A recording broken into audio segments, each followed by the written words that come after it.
Okay, so now that we have that information, let's do an if functionality. So what we're going to want to do is see if a particular order was above or below average. So we're going to say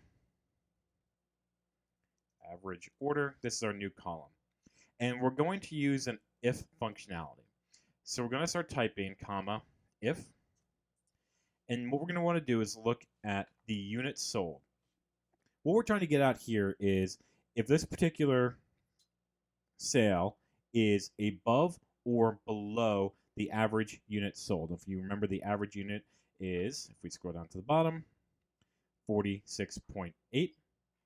So we're going to want to know if this number is greater than 46.8.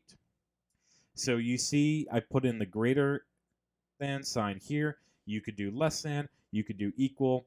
There is a greater than or equal as well. But in this situation, we just want to know, is it above or below that average? So if this is above average, comma, we're going to want to say, we're going to want to put in parentheses, above.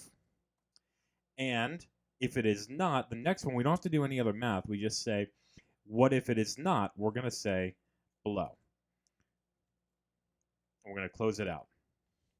So we see in this situation, that one is above. Again, we can copy,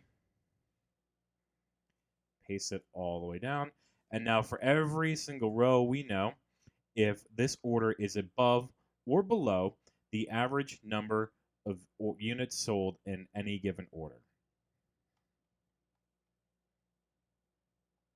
Now you could use this if functionality for a lot of other reasons, but breaking it down again, you want to say a command. You want to look at a particular unit and you want to say, is that above a number? Maybe it's below a number.